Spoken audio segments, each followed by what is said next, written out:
To the Gaggle, where we challenge and, if necessary, destroy media narratives. I'm George Samueli. It is now 9:09 p.m. and it's mid-July in Budapest. So somebody says 4 minutes late. Yeah, I guess you're being generous to say it's 4 minutes late. And um, uh, uh, uh,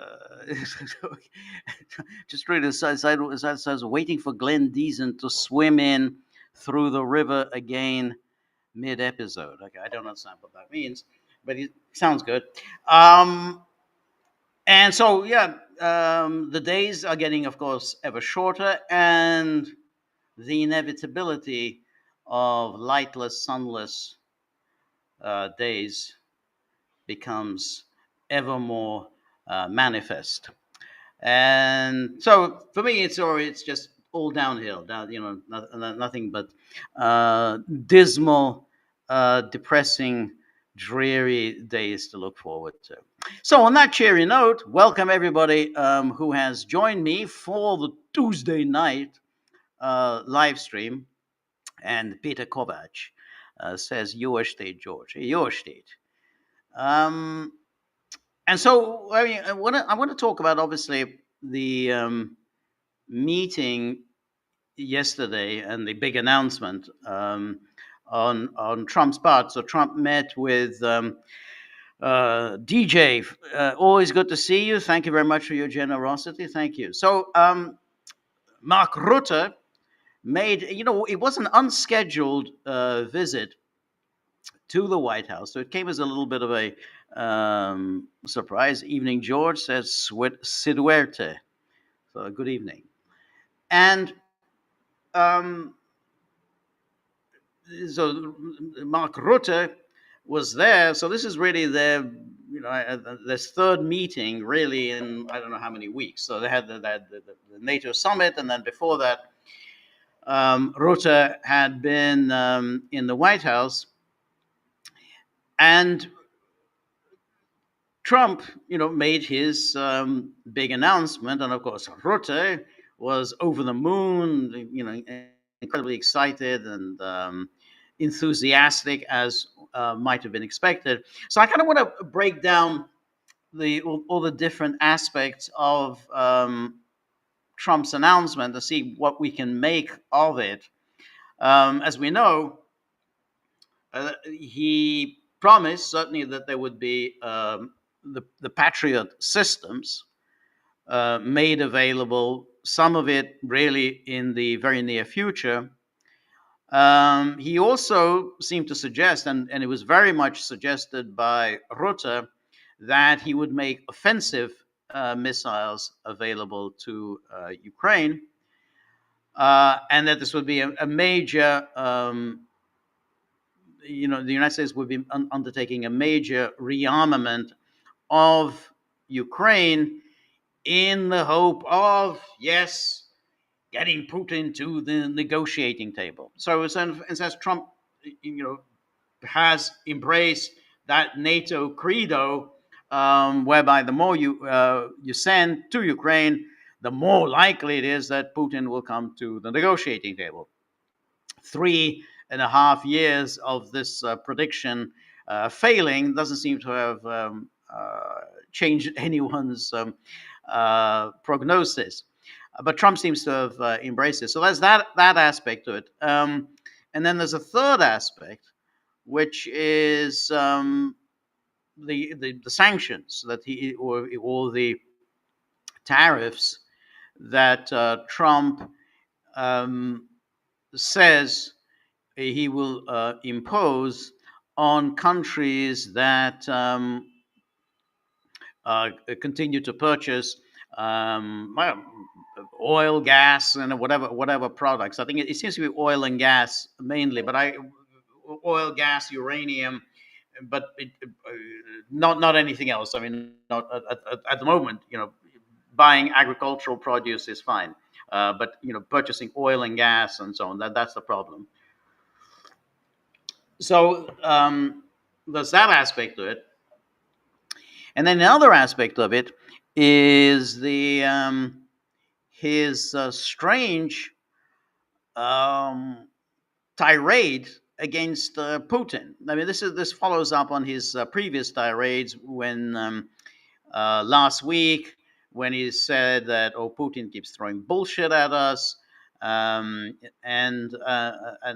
so on. You know, and it's very very strange because, as I've said before, Russian position hasn't changed one iota. Russia has continued to say um, and do exactly what it's been saying, doing since February 2022. And so it's hard to understand exactly what did Trump think Russia was doing. What did he think Putin was telling him?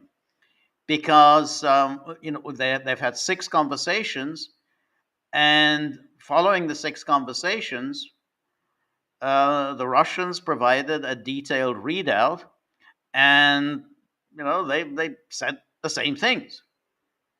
Moreover, and we're going to look at that in a minute, the Russians went to Istanbul a few weeks ago and presented a very detailed um, program. You know what they see as the key ingredients of a peace deal. You know, it's a 33 points. It was a very detailed plan that the Russians put forward. I mean, you may not like it. Trump may be very unhappy with it, but there's nothing there to suggest. See, Marty, always good to see you, Marty. And I see he's got a picture of Kaya Kallas looking frustrated and exasperated. So thank you so much, Marty. Um, so let's first of all take a look at the transcript. I want to go by the transcript because um, following Trump is always very difficult. You know, when you watch him um, in real time, because he meanders, so he kind of jumps from topic to topic, and then he repeats his favorite talking points, and then he comes back to what he's saying. So it's actually very hard to follow. So it's easier, I think, if you look at the transcript and see what he's saying. Um, so they were sitting in the Oval Office with Mark Rutte. All these NATO Secretary Generals, they all always look exactly the same. I mean, Rutte could easily be Stoltenberg's brother, and so here's Trump saying, well, I guess they're losing 5 or 6,000 people a day. So he just makes up these numbers. You know, we don't know where he got this 5,000, 6,000. It's actually now more. I was saying 5,000 a day. It's actually more now, mostly soldiers, but a lot of people in cities and towns are getting blown up. Horrible war, and should be stopped. And so if it's not done, if we don't have an agreement in 50 days, that's what we're doing, secondary tariffs, and they're biting. So the 50 days is puzzling on a couple of levels. First of all, why pick on 50 days? I mean, it's like, why that? Why not 100 days? Why not 30 days? Also, what does he mean by an agreement? An agreement to negotiate? A ceasefire? He didn't specify what is an interim agreement, a final agreement. I mean, it's just, he says, an agreement in 50 days. And then he says, and I hope we don't get to the point where we do. But also, it's very odd, because if he says, well, we don't get an agreement, then obviously it's Russia's fault that we don't have an agreement. That's a very peculiar logic. Because, of course, if Ukraine knows that Trump is planning to impose these secondary sanctions within 50 days, then Ukraine would have very little incentive to come to an agreement. I mean, if you know that your adversary is going to be punished if there's no deal, then why would you want a deal? So, in other words, because Trump has already outlined that if there's no deal, then it's the fault of Russia, then he's giving Ukraine a blank check not to come to any kind of a deal, to be as obdurate and as uncooperative as possible. It's a fairly obvious point, but American leaders always fall for this. It's like Obama's red line. So oh well, if there's another chemical attack, we're going to hit Syria. Well, then obviously there's every incentive for ISIS and all the various assorted Al Qaeda groups that the Damascus government was fighting. There's a huge incentive for any of them to stage a chemical weapons attack, because they know that if they do so, it'll be the Damascus government that's going to get punished. And then, of course, we had the classic case of that at Rambouillet, in which the NATO, but that of course meant the U.S. government, the Clinton administration, Madeleine Albright, said that if there's no deal at Rambouillet, we're going to bomb the Serbs. Well, I mean, obviously, why would the Kosovo Albanians who wanted the Serbs to be bombed, why would they come to a deal? I mean, they'd everyone say, "Oh no, why they wouldn't do it?" So this always happens, and then Trump then essentially does this exact thing. Oh, if there's no deal in 50 days, I'm going to start hitting Russia's trading partners, with these 100% tariffs. So, but interestingly enough, during the news conference, Trump kind of realized what he had just done, but it was already too late, and Rutte continued to push him. Yeah. Don't worry about Ukraine. They're all on board for a deal. And then, so Trump then says, and I hope we don't get to the point where we do, which is this 100% tariffs. But I've been hearing so much talk. It's all talk, and the missiles go into Kiev and kill 60 people. So this is a totally juvenile, but anyway. Then it says, it's got to stop. But the purpose of this is to say that this is a very big deal we've made. This is billions of dollars worth of military equipment that's going to be purchased from the United States, going to NATO, and that's going to be quickly distributed to the battlefield. So that's his claim, but we don't know what's going to be quickly distributed. But maybe shells, short-range missiles. Now the question of long-range missiles, we'll talk a little bit about that. And then let me just get back to that. He continues. Ukraine will take it up. Say what you want about Ukraine. When the war started, they had no chance, and they still would have no chance if they had the best equipment, because we do make the best planes, and then he does his usual selling. And then, then it says Ukraine, but they had courage because somebody has to use that equipment, and they fought with tremendous courage, and they continue to fight with tremendous courage, but they're losing on equipment, and Russia's really taking a very strong, what they've done the last couple of weeks. And then Rutte jumps in and says, without military, that's what they're doing. 700 drones a day, missiles, bombing cities. This is not because of military goals. It's just creating panic. And then Trump says, yeah, they're hitting towns, keeping people out of their sleep, hitting towns. It's really terrible. And it's meaning a lot of people losing their lives, but it's also infrastructure, whole cities being destroyed. So Rutte basically just sells them this bill of goods that the Russians are hitting cities and targeting civilians.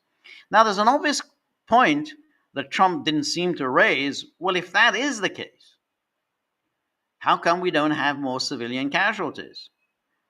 And Trump seems aware of it when he says, well, look at all the, when he said about the 5,000, 6,000 getting a day that they're getting killed, he says most of them are soldiers. So he's kind of realizing, first of all, he says about how the Russians are attacking the cities. Well, if they're attacking cities, well, how come, there's so few civilian casualties?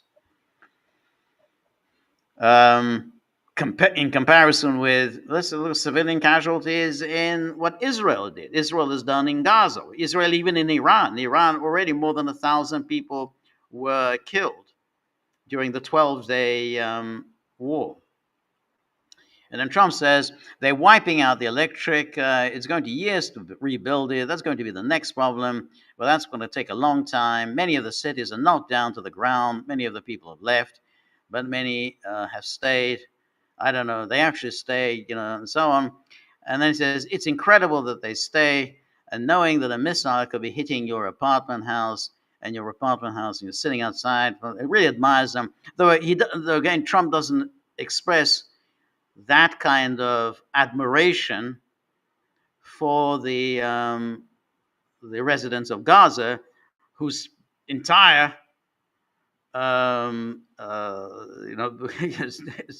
place of residence has been destroyed, and they still won't leave. But he wants them to leave. Hey, why don't you leave so we can turn it into a first-rate beachfront property?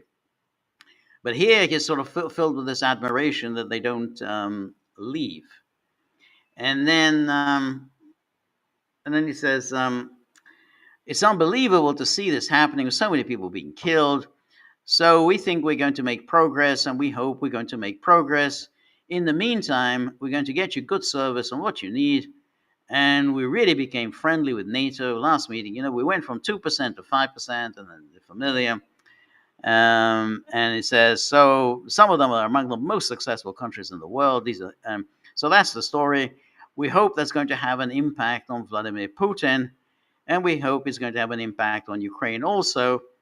And here you see he kind of realizes what he has just done, because he's essentially given Ukraine a blank check. He says, we hope it's going to have an impact on Ukraine.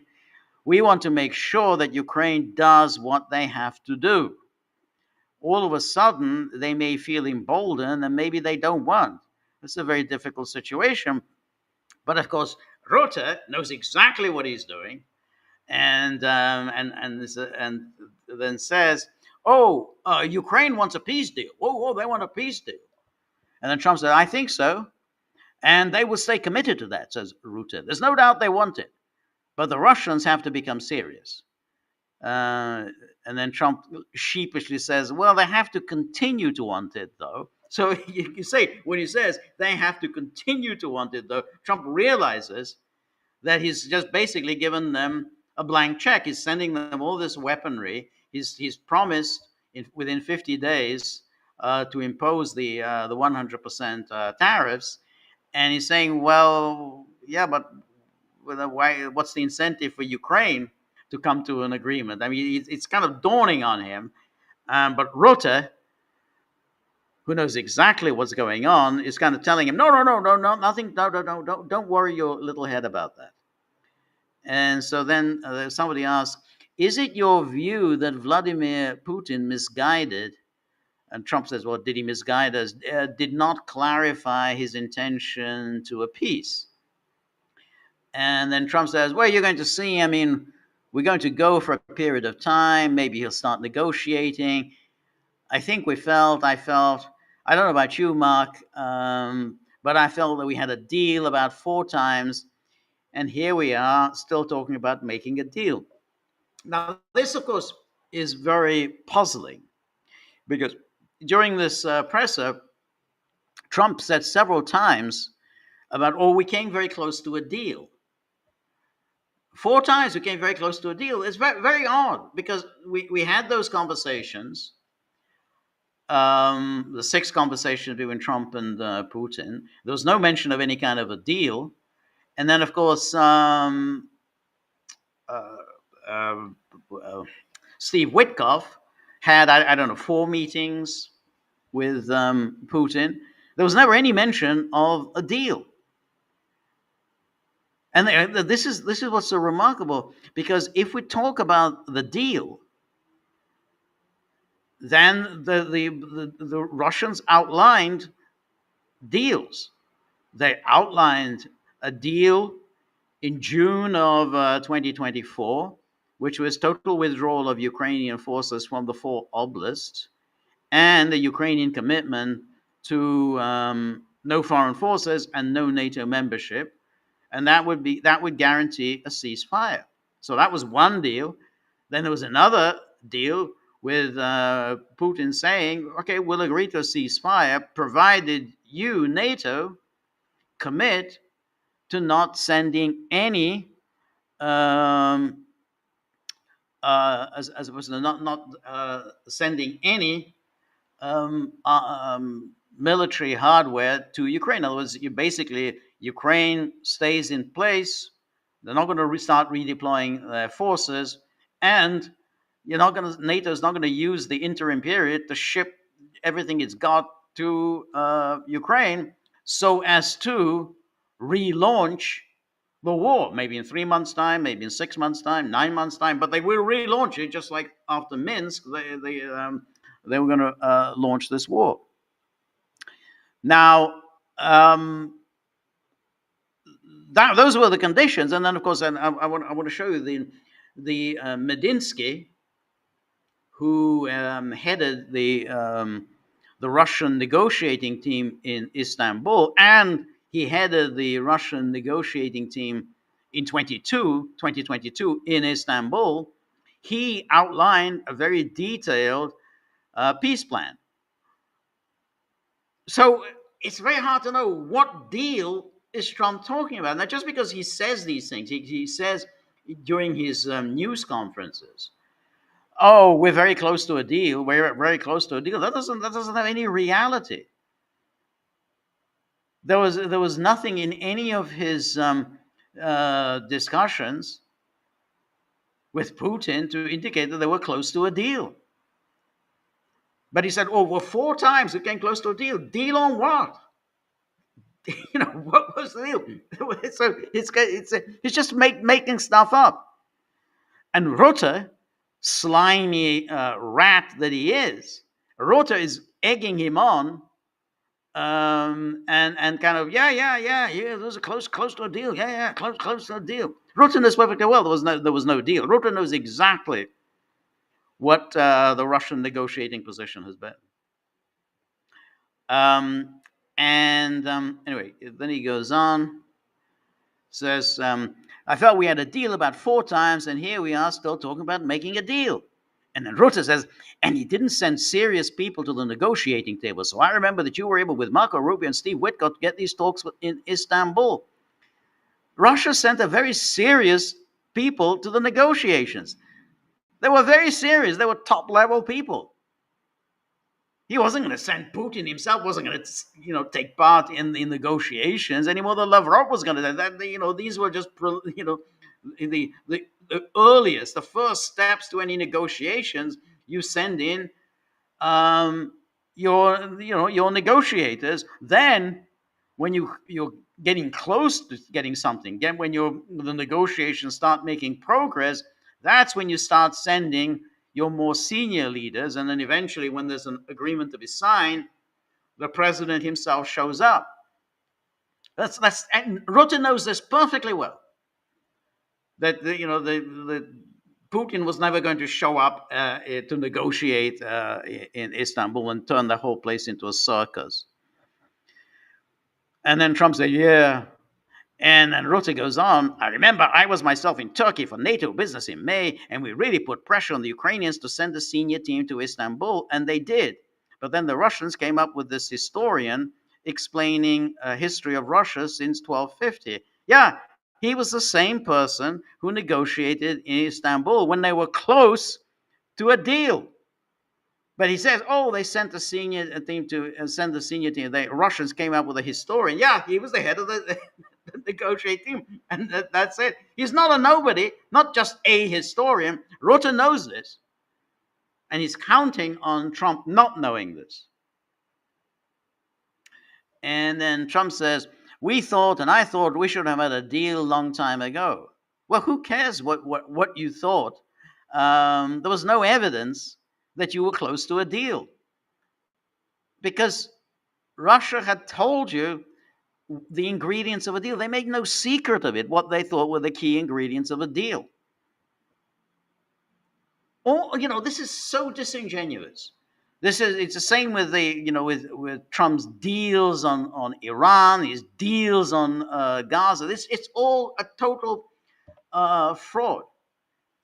I mean, just like, well, supposing we had a deal on Gaza. We're close to a deal. We're close to a deal. He keeps saying that we're close to a deal, when obviously it's not close to a deal. And we know not only is not close to a deal, but we know what the sticking points are. I mean, it's not like, oh, well, people are just sort of being obdurate. No, there are clear sticking points. When it comes to Gaza, the sticking point is for the Hamas is we want guarantees that Israel isn't going to break the ceasefire anytime it feels like it. If we don't have that guarantee, then there's no deal. So there's always something specific, which is the sticking point, and it's usually something very important. Trump doesn't seem to care about that. Oh, yeah, we're close to a deal. We're close to a deal. What kind of a stupid thing is that to say? I mean, let's say you are a realtor in Manhattan, and then you say, "Oh, well, we were close to a deal." Well, what does that mean? If you don't have a deal, if the person you're selling the property to is unhappy about 1, 2, 3, 4, then you don't have a deal. Just say, "Oh, we were close to it." Well, you're not close to it, and he knows perfectly well you're not close to it. I mean, if you got somebody, the purchaser has raised 4 issues that he wants addressed, and you haven't addressed them, then you don't have a deal. What does it say? We're close to a deal. Close to a deal is nothing. Until you sign on the line that is dotted, you don't have a deal. Anyway, let me go back. And then it says, and then it goes, well, it keeps going on and on every night. People are dying. A lot of Russian soldiers are dying, by the way, and a lot of Ukrainian soldiers do, but a lot of Russian soldiers are dying. So this is Trump returning to this stupid sentimentality that he's prone to. Totally dishonest. Again, I mean, he doesn't give a rat's ass, when it comes to a loss of life in Gaza, but he suddenly purports to be very concerned, just as he was with, you remember, in Syria, when he started talking about the babies, these beautiful babies' faces, and so he had to launch this attack on Syria. That was in 2017 and 2018. So suddenly it's all about this dying. He wants the dying to stop. But the peculiarity of it, which is, the key ingredient of this NATO war, which is, well, the way to stop the dying is to make sure that people go on dying, but at an accelerated rate. By sending more weapons, you're going to ensure that more and more people are going to be dying. This is a fairly obvious, you don't have to be a genius to figure out. You're not going to stop the dying by sending in weapons. I mean, why would you think Putin is going to back down when he hasn't backed down, when all of the things that Biden sent, all of the tanks and the HIMARS and the ATACMS and the Stingers, or everything that he sent, the howitzers and everything else. He never backed down in any. So, but now he's going to back down. So it's a peculiarity, but this is the bombs for peace ideology, whereby the more you bomb, the closer you get to peace. That the way to stop the killing is by escalating the killing. So Trump absolutely bought in hook, line, and sinker into this NATO bizarro world. And Rutte was sitting there purring. And he says here, 100,000 Russian soldiers since 1st of January. Since January, 100,000 Russian soldiers dead since January. Where did he get this number from? There's no thing, if one just even looks at the any numbers that have been compiled, halfway plausible, reasonable numbers, none of them suggest that 100,000 Russians have been killed during the past 6 months. It's just simply, throwing this number around, knowing that no one's going to challenge him, and knowing that Trump is just going to accept it and that somehow 100,000 Russian soldiers killed. So let's send in more weapons to ensure more Russian soldiers are killed. I mean, if 100,000 Russian soldiers have been killed since January hasn't persuaded the Russians to stop, why would killing more Russian soldiers will persuade them? Rutte knows this. And the reason is, of course, that NATO wants to keep this war going. He knows perfectly well that sending in more weapons isn't going to end this war. He knows this perfectly well. And he knows it's a way of continuing the war, and that's what he's got. They were all nervous that Trump was going to bring this war to an end, and it hasn't happened, and Rutte is pleased as punch. So if anybody in Moscow is listening to this again, 100,000 dead Russians since January. No challenge for anyone. This is what President Putin is doing at the moment. And then question, will these Patriot missiles specifically, or will these be Patriot missiles specifically, or Patriot batteries? And then Trump says, everything, it's Patriots, it's all of them. It's a full complement with the batteries, yeah. And then the follow-up, and when do you expect them to arrive in Ukraine? Well, we're going to have some come very soon, within days actually, because a couple of the countries that have Patriots are going to swap over and will replace the Patriots with the ones they have. And then it starts off with Matt Whitaker, the ambassador to NATO. He'll coordinate with NATO. And then Rutte says, and this afternoon, Boris Pistorius, the German defense minister, is visiting Pete Hegseth, and the Secretary of Defense, and we'll discuss, and I think this whole Patriot thing, Norway's involved, so that's on the Patriots. But this whole deal is also about missiles or ammunition. So Rutte, this is very important, because Trump is talking about here, at least at this presser, he's talking about the Patriots. Rutte makes clear, oh, no. It's a big deal. This whole thing is a big deal. This whole deal is also about missiles or ammunition. So it's broader than Patriots. He makes this very clear. It's broader than Patriots. And then Trump then goes back and says, well, we have one country that has 17 Patriots getting ready to be shipped. They're not going to need them, so we're going to work a deal where whether the 17 will go or a big portion of the 17 will go to war. Now, this is where it becomes unclear whether he means the 17 batteries or the 17 launches, because each Patriot system has 6 launches, so maybe he's talking about 17 launches. 17 Patriot systems, that's an awful lot. I don't know where he can come up with 17. So maybe he's referring to 17 launches. Or maybe 17 missiles, I don't know.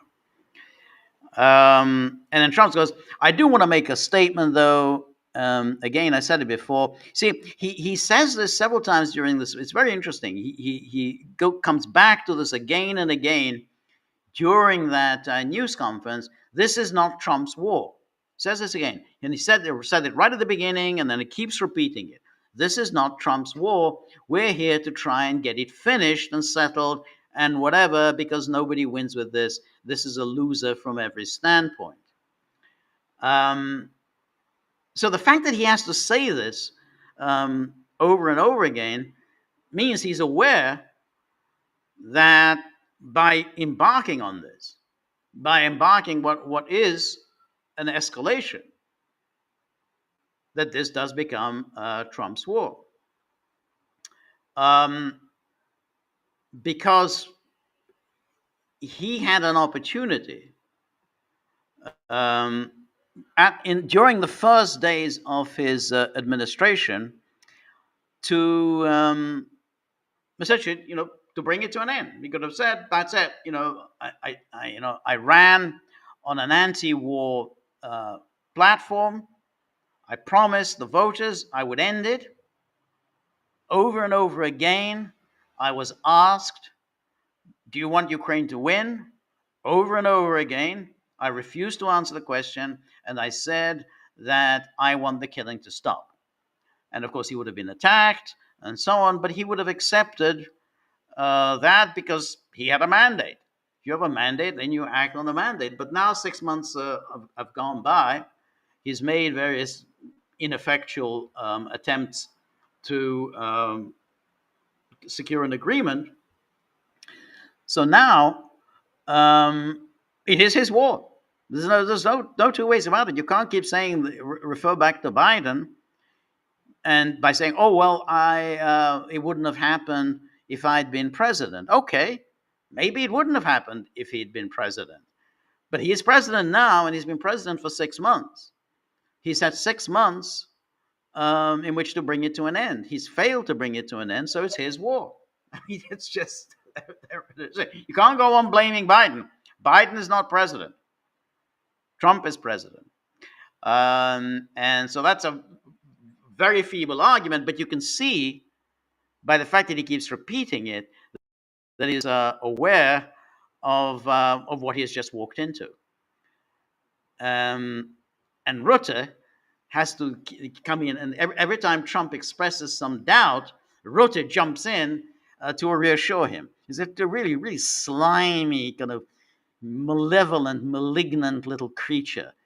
So Rutte says, "You are the most powerful nation on earth, the most powerful military on earth, but given that the U.S. has decided to indeed massively supply Ukraine with what is necessary through NATO, Europeans are 100% paying for that."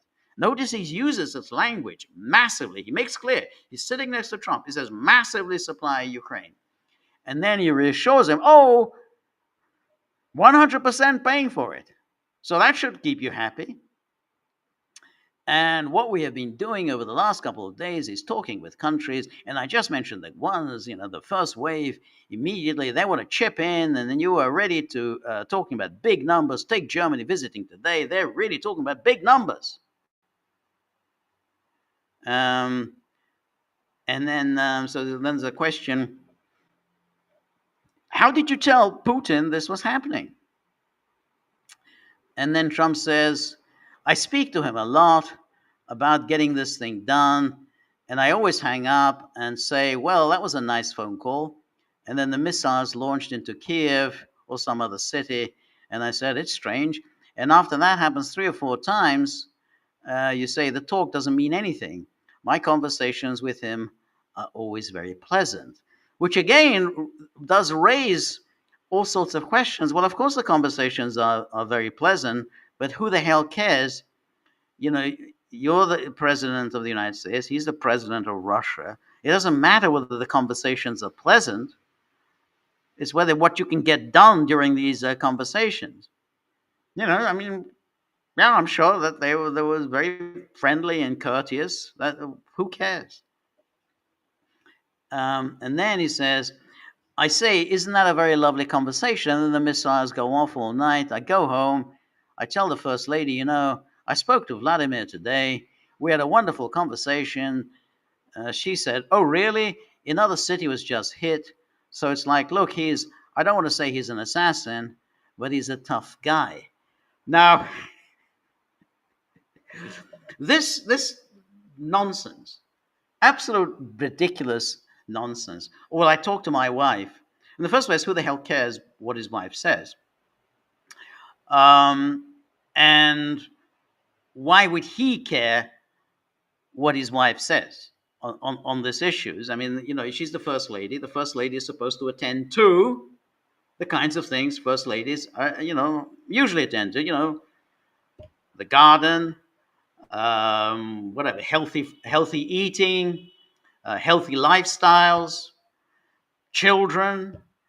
These are the things that first ladies are supposed to attend to, and in her case, to look very nice, and she always succeeds there. She always dresses impeccably, has very good taste, and no question, she's very nice to look at.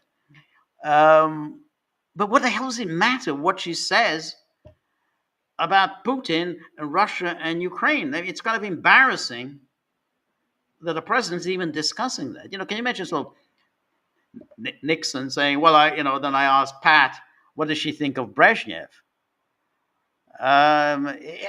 It was just be unthinkable. What does it matter what Pat thinks about Brezhnev? Even Reagan would never do that. Reagan would not say, well, Nancy really liked Gorbachev. I mean, yes, first ladies wield power, but they're not supposed to. And you're not supposed to cite the views of first ladies as if that's in any way determinative. So I don't know, Trump seemed to think that this makes him look endearing. It made him look rather ridiculous, and had echoes of Bill Clinton, who would invariably explain why he did this or that on Bosnia and Herzegovina and Kosovo, according to what Hillary said about something or other. And let me go back. And then Trump says, it's been proven over the years he's fooled a lot of people. He fooled Bush. He fooled a lot of people. He fooled Clinton, Bush, Obama, Biden. He didn't fool me. But what I do say is that at a certain point, ultimately talk doesn't talk.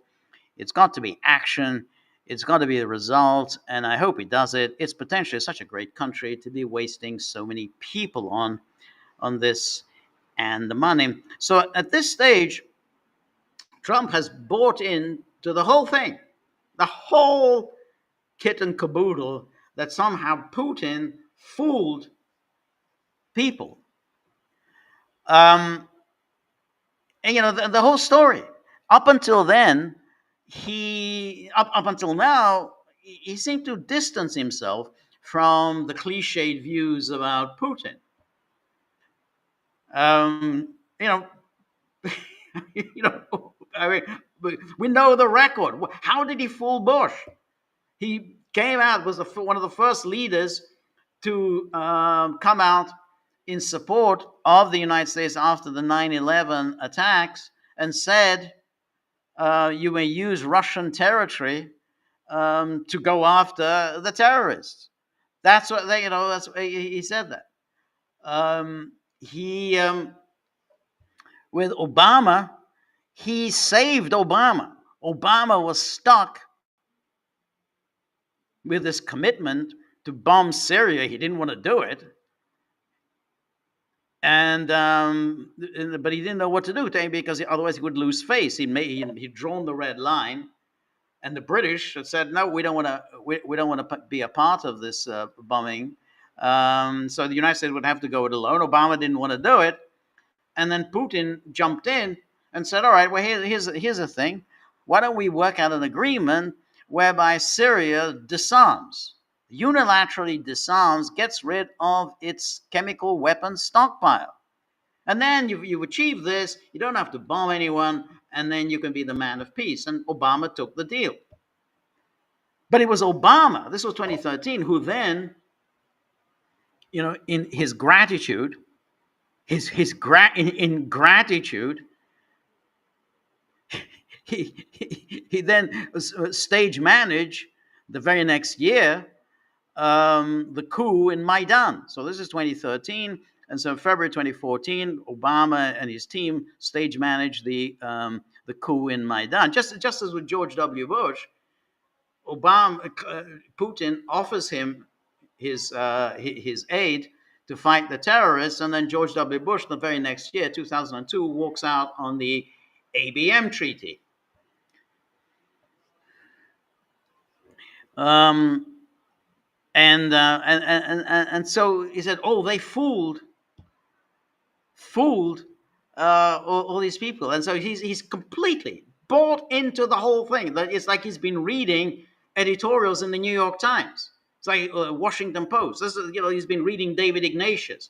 He's been reading Thomas Friedman.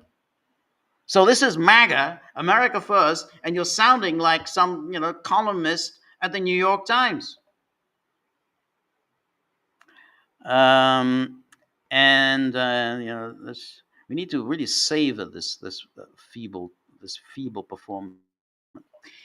And what I do say is that at a certain point, ultimately talk doesn't talk. It's got to be action. It's got to be results, and I hope he does it. And so he says, it's got to be, so it's going to be action, with no idea how that's going to accomplish Trump's goal, which he claims is to end the killing.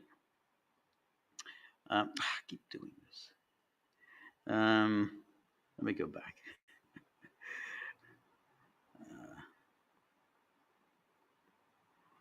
And then he says, I mean, look, I hope he's going to do it. He knows the deal. He knows what a fair deal is. If there is such a thing as a fair deal, there's no winners here. This is a loser.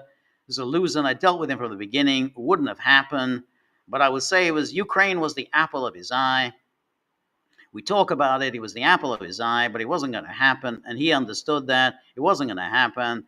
And then I noticed, after I was out, soldiers forming at the border. This is so stupid, because he said this before, that somehow Ukraine was the apple of his eye. And he somehow told Putin, don't do it, Vladimir. Now, during Trump's time, he wasn't at all involved in Ukraine. This is during his first term. This was still in the Minsk era. He had no part at all in Minsk. Remember the meetings that took place in Paris? That was in November, I think, 2019. Trump had nothing to do with it. So, the United States wasn't involved in any of that during his first term. It was France and Germany. It was the Normandy format. So this is total rubbish on his part to say, "Oh, I told him, don't do it." The issue just didn't come up, and the fighting itself had not reached anything like that kind of intensity. This was a fairly low-level conflict between the Ukrainian government forces and the insurgents in the Donbass. So there was, why would he be talking about Putin? This is Putin's, Putin wasn't involved in that. And then Rutte again jumps in. Can I add one thing? And that is President Trump, because you came to office in January or the 12th of February, you had the first phone call with Putin. I think you did exactly what I hoped you would do. That is breaking the deadlock, starting the conversation, because you have to test him. Rutte says, I know Putin very well from the days I was prime minister in the Netherlands. You have to test it, and you did this, and you really gave him a chance to be serious and get to the table to start negotiations. Steve Witkoff, Marco Rubio, we all tried to help you, but we're now come to the point where you say, well, hey, you have to get serious. And then Trump then sheepishly said, well, we actually thought we had probably 4 times the deal. You can see Rutte is driving this whole thing. Trump is just clueless. He's absolutely clueless. He's just rambling, saying stupid things. But Rutte knows exactly what to say. He's got what he wanted. He got Trump to commit to NATO. All he had to do was to say, okay, we'll pay for it. You don't have to complain about it. It's not coming out of your pocket. We'll pay for it. And then Trump says, and then the deal wouldn't happen because bombs would be thrown out that night. So again, it's going back, repeating the same point. And you'd say, we're not making deals. He was like, and then Rutte jumps in, but you're breaking the deadlock was crucial because you have to start the process, and you were the only one who was able to do that. Look at the way Rutte is flattering him over and over again. And then question, do you think he's reasonable enough to negotiate? Trump said, yeah, I think he's going to get it done. I think, look, this is a very powerful situation. You have very wealthy countries buying the best equipment in the world, and we have the best equipment in the world. We make equipment like no other. Our submarines, nuclear submarines, are so powerful. They're the most powerful weapons ever built. So it's very unclear. What does he mean? Does he mean you're planning on using the submarines, the nuclear submarines, against Russia? I mean, here he's just saying, oh, well, we're going to go all the way because we are the most powerful economies in the world. We can produce all this great stuff.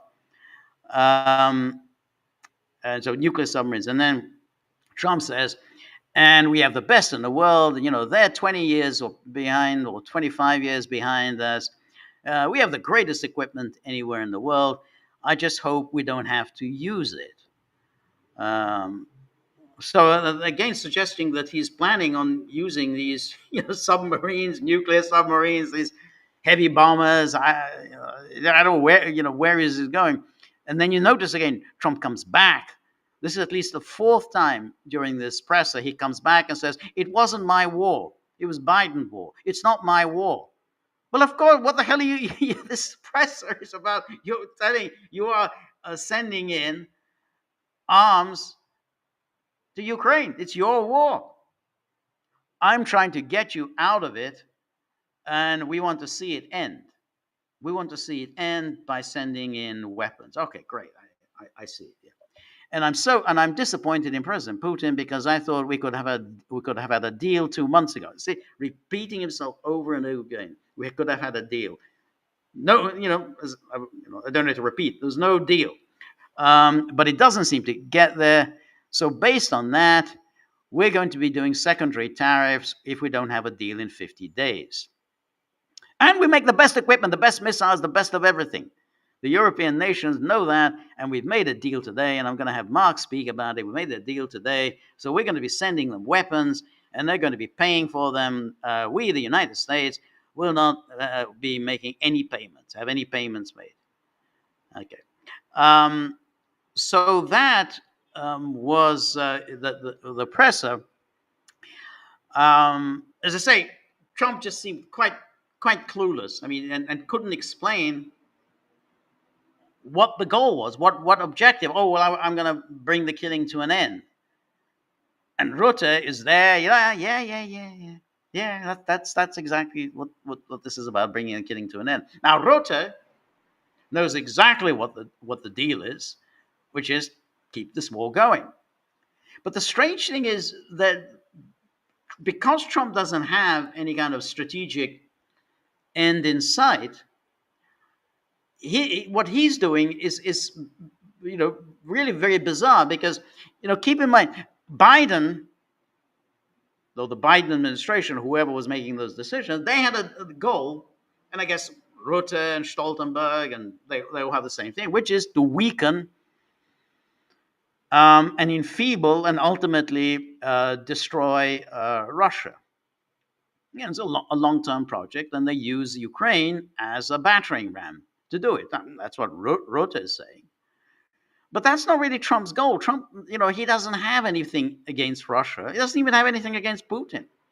So he's somehow been persuaded to go down this path by flattery, by Rutte and all the people telling him, whoa, this is your chance to get your Nobel Peace Prize. I mean, they kind of figured out how Trump works, and they flatter him and say, oh, yeah, this is the way to end this war. And it's only you, Donald, you only can bring this about. Because only you can mobilize the West and NATO, and this will be your lasting legacy.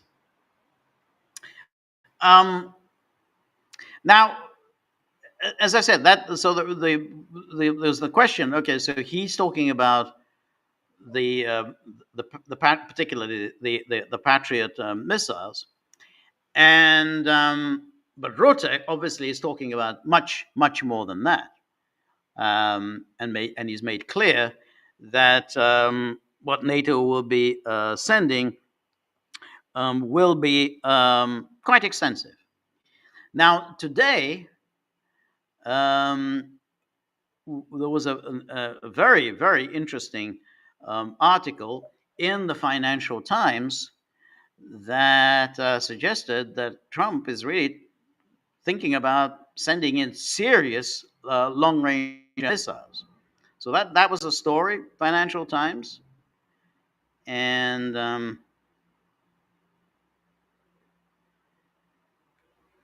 it says here Donald Trump asked Vladimir Zelensky if Ukraine could hit Moscow. Say people briefed on call. And then it says US President encouraged Ukrainian leader to step up deep strikes on Russia. So it says Donald Trump has privately encouraged Ukraine to step up deep strikes on Russian territory, even asking Vladimir Zelensky whether he could strike Moscow if the US provided long range weapons, according to people briefed on discussions. Even asking Vladimir Zelensky whether he could strike Moscow if the US provided long range weapons. But here it's saying he has privately encouraged Ukraine to step up deep strikes. So that's the claim the Financial Times is making.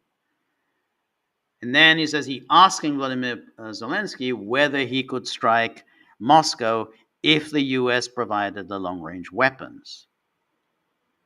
Then the conversations which took place during the July 4th call between the US and Ukrainian leaders marks a sharp departure from Trump's previous stance on Russia's war and his campaign promise to end US involvement in foreign conflicts. Yeah, I would think.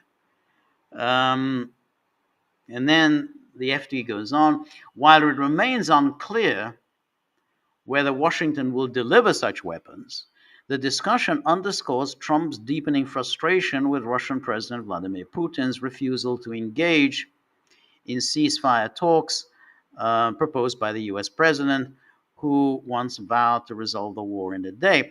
This is completely untrue. Putin has not refused to engage in ceasefire talks. In fact, there were talks in Istanbul. It's just that you know, Russia's not prepared to capitulate. I mean, so instead of saying, "Oh, his refusal to engage in ceasefire talks," well, Russia, Putin's refusal to capitulate to NATO demands.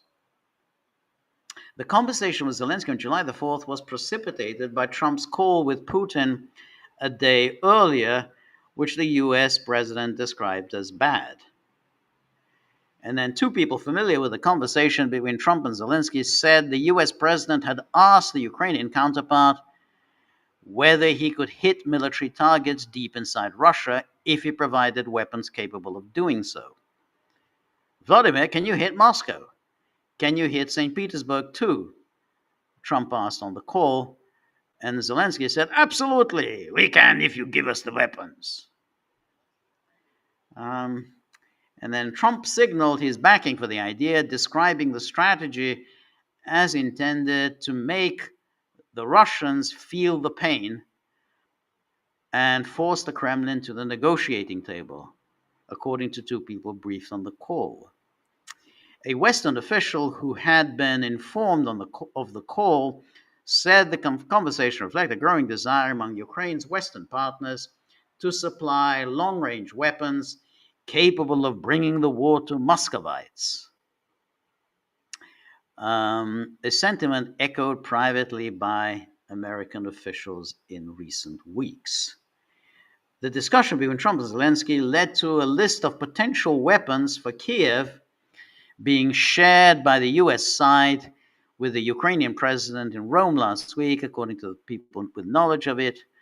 During a meeting with US defense officials and intermediaries from NATO governments, Zelensky received a list of long-range strike systems that potentially could be made available to Ukraine via third-party transfers. List of long-range strike systems. Now, obviously, this was quite a big deal, this FT story, and the White House sort of denied this. So the headline of the BBC: Trump not encouraging killing by asking Ukraine about Russia's strikes. White House says President Trump was, quote, merely asking a question when he asked the Ukrainian president whether the country could strike Moscow. Now, you don't ask a question like that. You kind of say, hey, you know, I mean, if you can strike Moscow, you better not do it. And you better not do it with American equipment. This isn't a kind of an academic exercise, you know, sitting in a university seminar room where you just ask, well, I wonder, I mean, would you be able to reach Moscow? And I said, well, that reading, would you reach St. Petersburg? Well, I don't know, maybe, you know, maybe. And just always just asking a question. It was purely academic. I mean, he was just, you know, intellectual curiosity.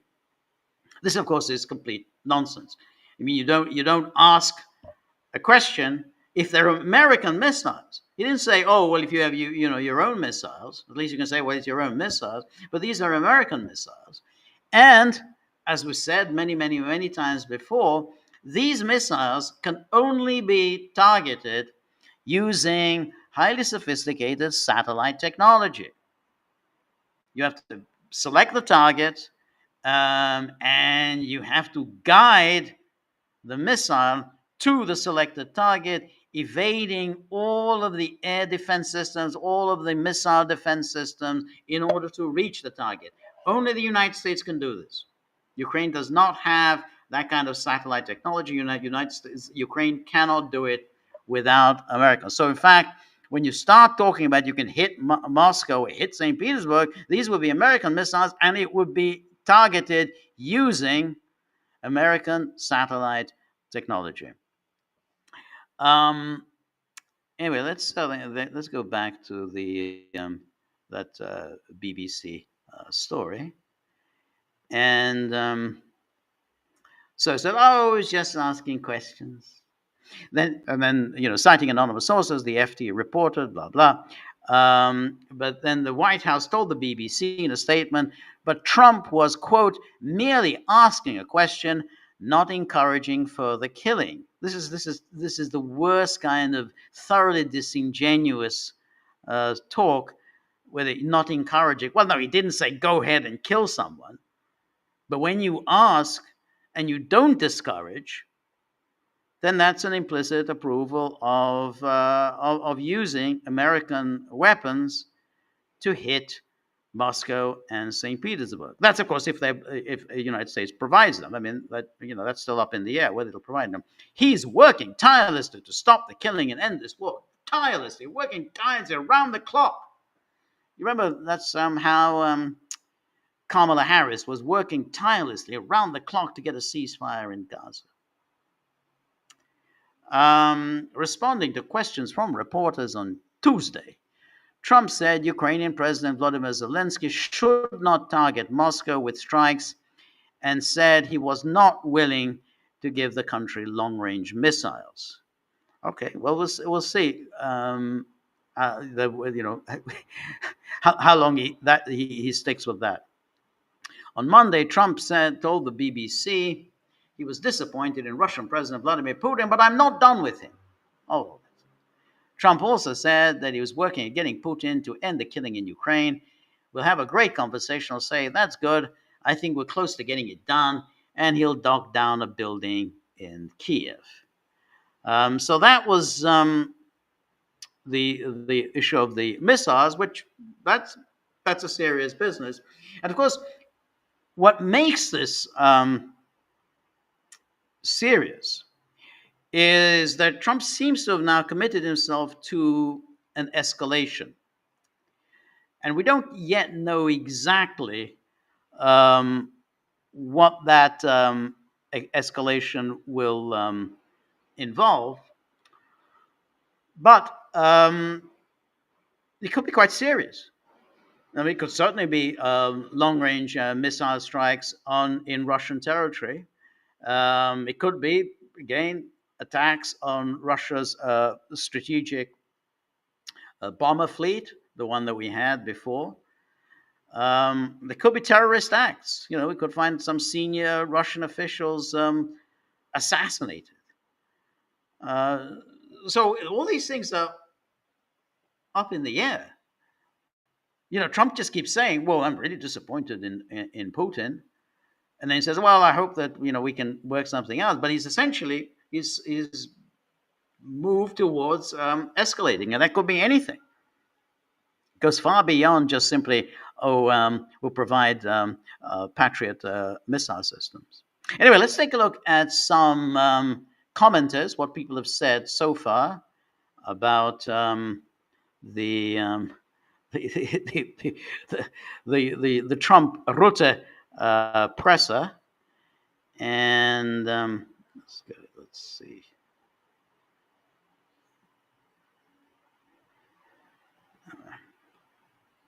And here we have Danaki. Always good to see you, Danaki. Danaki is always posting so much excellent material on our locals board. So thank you so much, Danaki. So Danaki says, Ketvesh, George, has there ever been a more caricature of an administration like the White House and POTUS accounts posting these pieces of shit memes with Trump as Pope, Superman?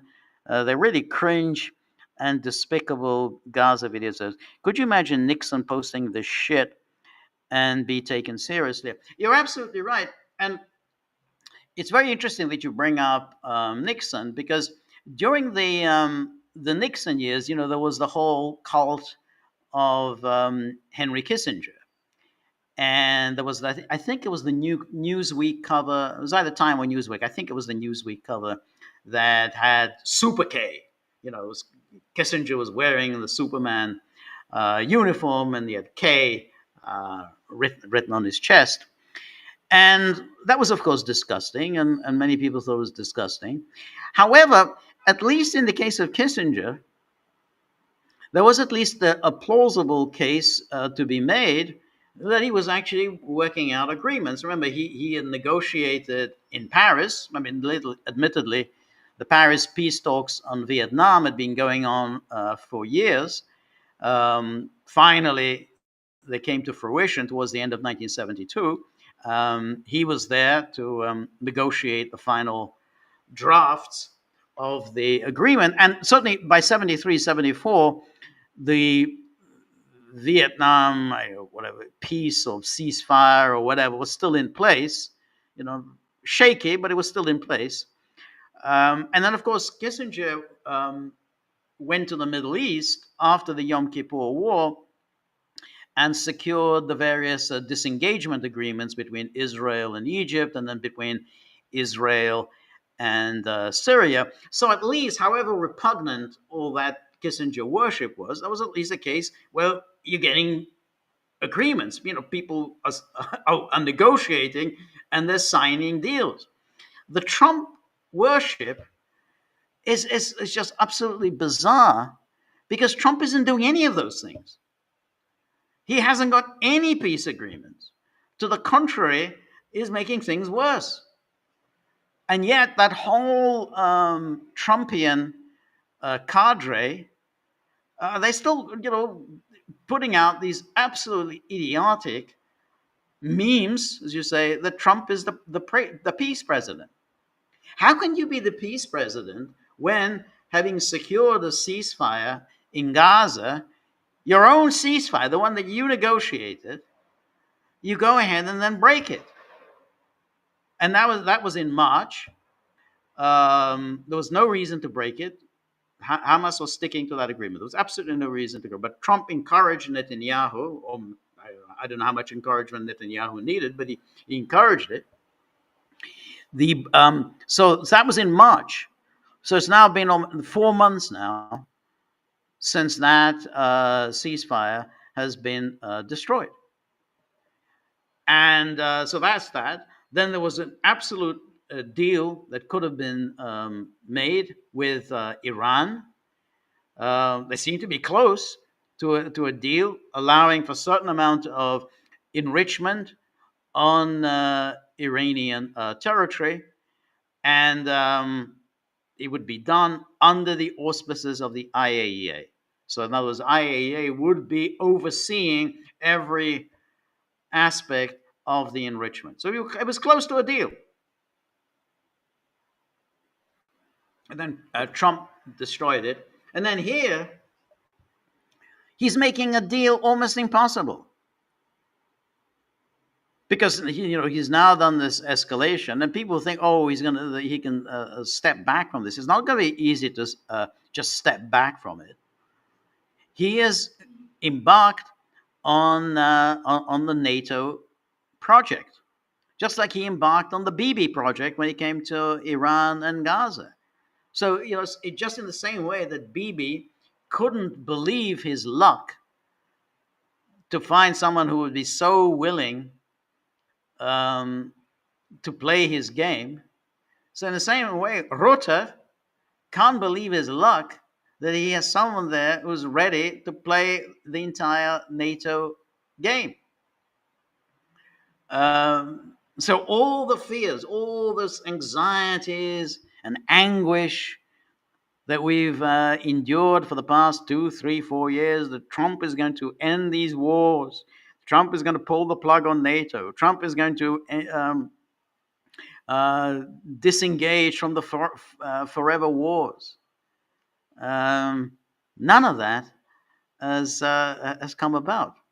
Now, I would say, and I should say this, that Russia kind of got itself into this mess. And I've said this before, which is Russia should have won this war a long time ago, because the longer it goes on, the more dangerous it is. Because this is a dangerous situation. We simply don't know where else Trump is going to go. I mean, once Trump has bought into the idea that the way to end the war is by escalating, well, how else? What other escalations does he have in mind? So as I say, I think Russia needed to have ended this war a long time ago. And I said this.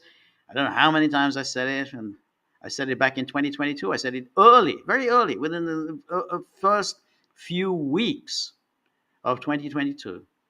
I said Russia needs to wrap this up very quickly, because there was never a question in my mind NATO was going to get involved in a big way with Ukraine. The United States was, and then it becomes very difficult. And to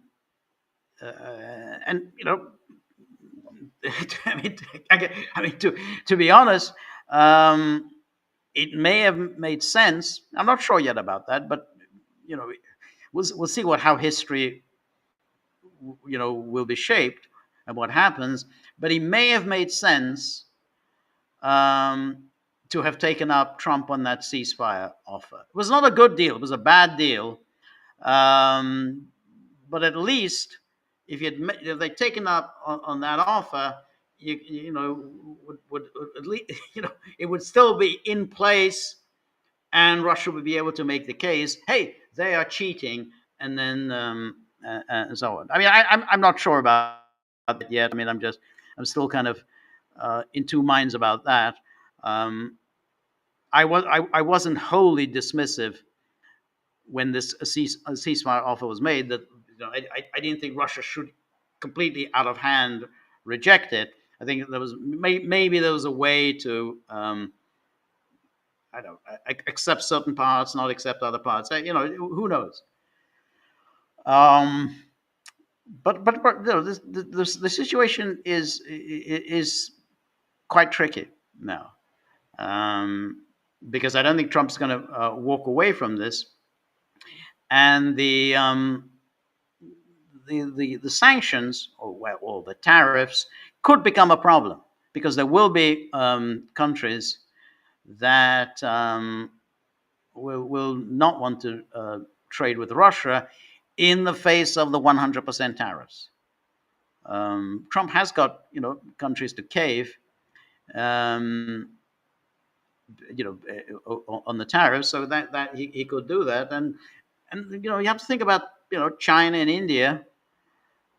How why would they do anything for Russia? I mean, it's like you think they have their own interests. And therefore they're going to make decisions entirely according to what's in their interest. And I don't know how they're going to calculate, but it's possible that the 100% tariffs, which I think is a really bad idea, I think it'll have bad economic consequences, but it may make life difficult for Russia. Anyway, Denaki says, so much for the Trump-Putin bromance. Zelensky safely not under the bus. Guess I don't remember how many times we went through this routine that Zelensky would be thrown under the bus. Zelensky would be pushed aside.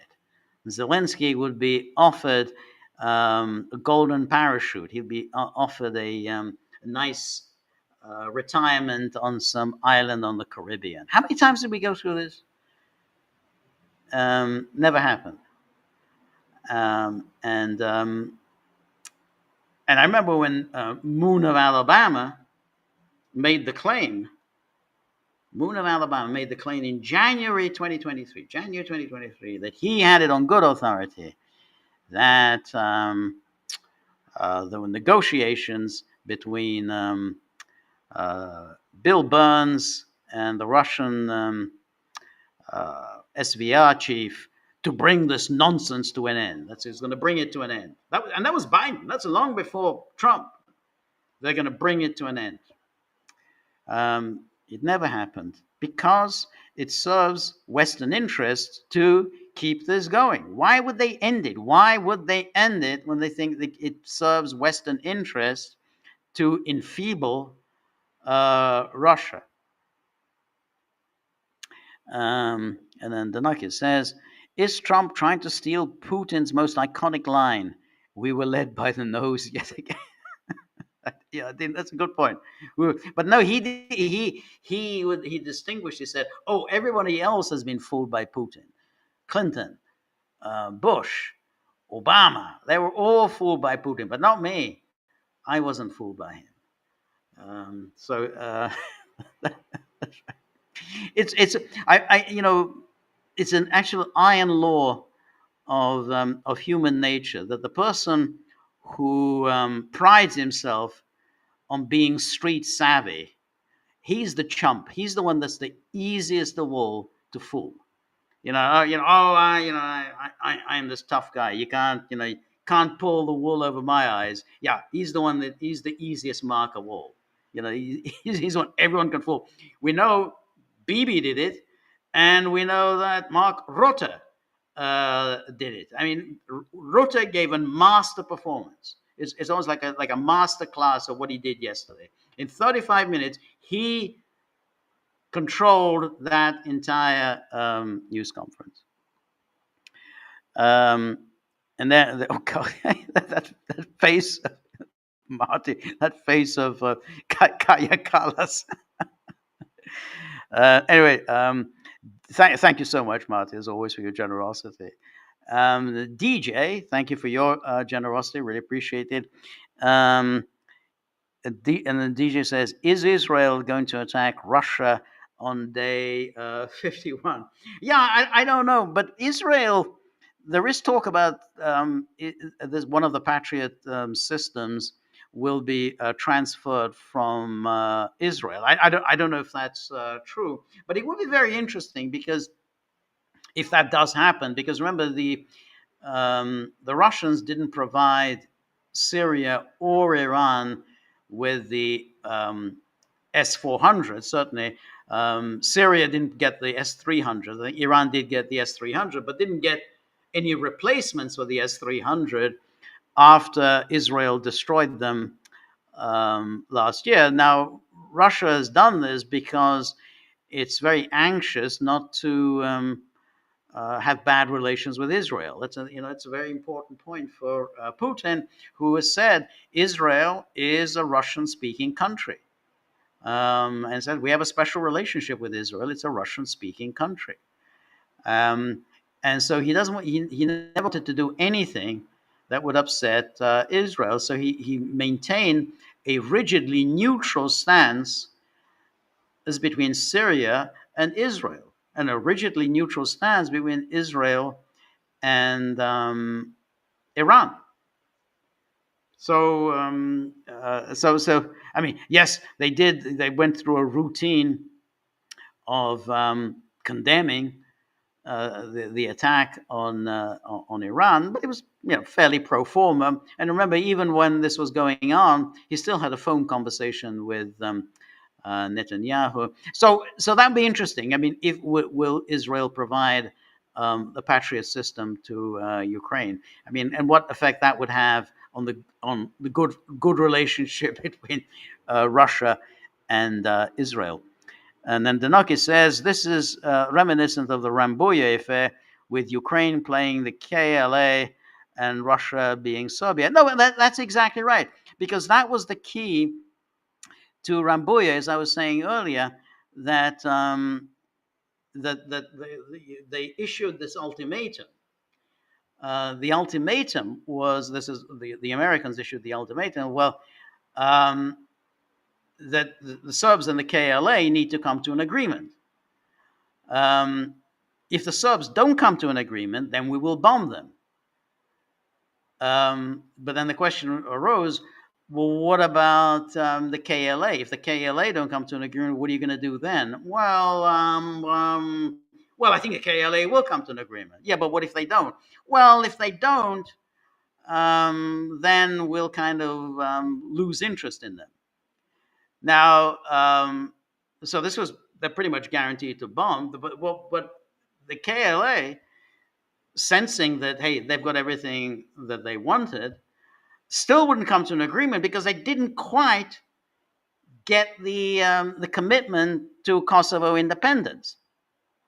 And that wasn't because the Americans were opposed to Kosovo independence, but there were a number of countries in NATO who said, well, we can't just simply promise a country independence just like that, because all sorts of provinces in Europe will then demand that they want to be independent. So they went through this whole routine because the KLA wouldn't sign.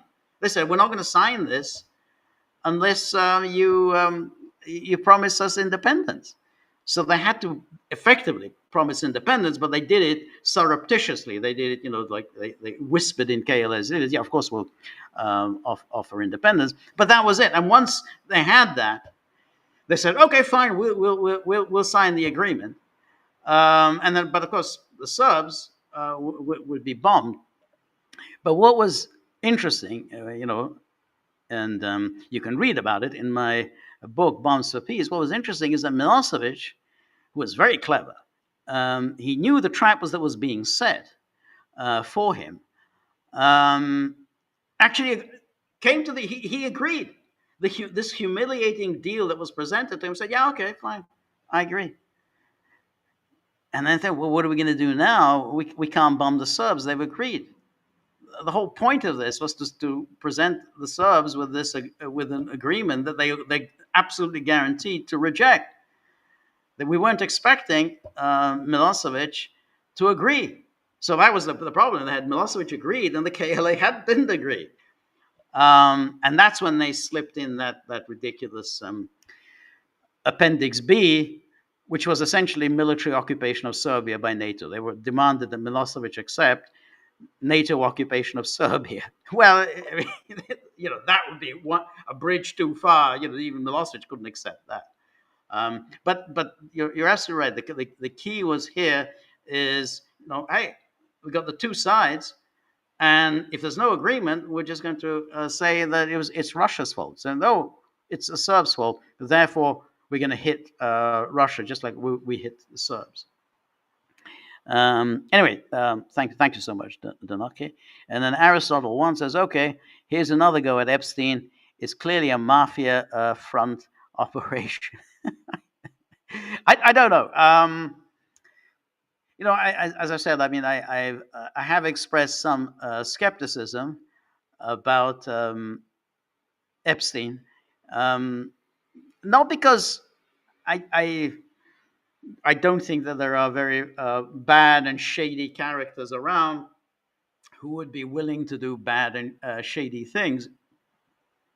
My problem is that I haven't seen too much evidence that about this Epstein CIA, Epstein Mossad, now you're saying Epstein Mafia, is because you're saying, okay, these are all very interesting theories, but ultimately they all rest on almost non-existent evidence. You have the claim of this Alex Acosta, who was the U.S. attorney for Miami, who allegedly said, remember, this is to somebody else, that,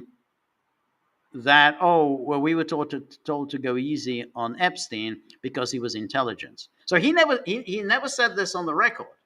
He supposedly said this to somebody, and this was reported by Vicky Ward. Now, the problem is that subsequently Alex Acosta denied having ever said that, but okay, that's not necessarily dispositive. But the thing is that Acosta was the guy who made that deal with Epstein, whereby essentially the feds wouldn't prosecute him, and he got this sweetheart deal from the Florida state prosecutors. Now, I don't think it's at all difficult to figure out why didn't Acosta prosecute. I don't think you have to go to that it was intelligence. Acosta didn't want to face Epstein's dream team of lawyers. Prosecutors hate that. They're used to winning cases against indigent defendants who can't afford first-rate lawyers. And they say, they don't have to do very much work. They work out, and they get a deal, and that's it. But if you're suddenly facing Alan Dershowitz, Kenneth Starr, then you've got you have a dream team of lawyers, and Epstein had this team, and the U.S. Attorney's Office, they didn't want to do it. So if they could work something out whereby Epstein pleads guilty to something, and they don't have to go through a trial, they took it. Subsequently, of course, this became a big issue. This is all forgotten about. Everyone had forgotten about that whole story. 2008, and then in 2018, the story was revived by Julie Brown, who wrote these stories in the Miami Herald, and she brought up all these stories about Epstein. But Julie Brown, focused entirely on these sordid activities of his. He was basically paying for sex with underage girls. I mean, they weren't children, so it's not true that he's a pedophile. But they were underage. They hadn't reached the age of consent yet. But she says there was no list. She's gone through all the court records and everything. She knows more than most people about Epstein and the Epstein case. He said there is no client list. It doesn't exist. So that comment of Alex Acosta, which he allegedly said, he's denied ever saying it about intelligence. That's one aspect of it. And then the other aspect of it is this Virginia Giuffre, who's been throwing around a lot of accusations against all sorts of famous people. Never really came up with any supporting evidence, and then she got paid off by all kinds of people who just they didn't like the bad publicity they were getting. But there was no admission of guilt. But she got paid off. She was paid off by Prince Andrew. Then she started a quote charity unquote, and the royal family contributed to this charity. And then some bank that Epstein that guaranteed an Epstein loan or something. They felt they gave her some money, but the one time her claims were to be tested, which was that she alleged that Alan Dershowitz had sex with her. She basically withdrew her charges against him. He sued her, and she withdrew her charges against him. So in other words, the moment her claims were going to be tested in court, she backed away. And she wasn't used in the Ghislaine Maxwell trial. So that's the only reason for my skepticism. I'm not a whitewasher for anyone, but I would like to see some evidence for this vast global conspiracy of pedophiles and Mossad and whatnot. I haven't seen. He did befriend an awful lot of people. Yeah, Yehud Barak was a friend of his, but so were a lot of people. So was Prince Andrew. Quite why all these people were friends with him, I don't know what exactly he had, other than he had money. And most people gravitate to someone who has money. I mean, Prince Andrew, he doesn't have that much money. I mean, he gets an income from the royal family, but that's mostly for his official duties. If you want some money to play around with, I don't think he has a great deal of that.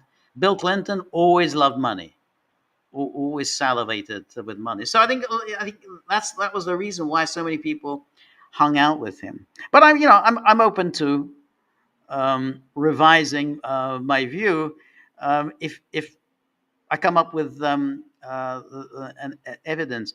And to be honest, when Trump at one point, and I've been saying negative things about Trump today, but he said at one point that he might hesitate to release the Epstein list because he thought that this would unfairly smear many people. And there is something to that once you release the list of all the people who are associated with Epstein, then they would all be assumed to be pedophiles and everything else, which would clearly be unfair. And I think that's a reasonable consideration. And Trump said that sometime, I think, in 2024, that's one reason why he might hesitate to releasing the Epstein list. Where was I? Yes. Where am I? Oh, I slipped somewhere. Yeah, okay, blah, blah, blah, okay. Okay, so Danaki then says, well, what can I say? This is what happens when you can't or won't finish what you started. That's apropos of Russia and Ukraine. Yeah, no question. I mean, that's been obvious to me since 2022. This is entirely on the Russian MOD's incompetence. Yes, impotence, indifference. As long as the money keeps flowing, why stop at a 3-day operation when you can milk the budget for decades? I have to agree. And I have to say, incidentally, that contrary to all the claims being made now, by the sort of Xenon, who say, Russia withstood this massive NATO undertaking. They assumed Russia would collapse within days, but no, Russia stood firm and Russia managed to prevail against NATO. This is completely untrue.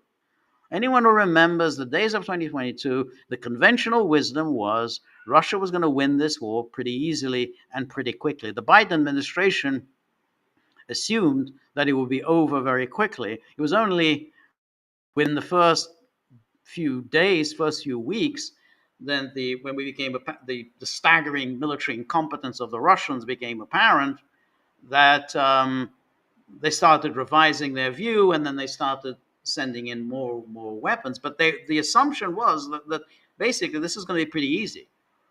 Russia's much bigger than Ukraine. Russia's a major military power. Russia's 4 times the size of Ukraine. That Russia will win this pretty easily.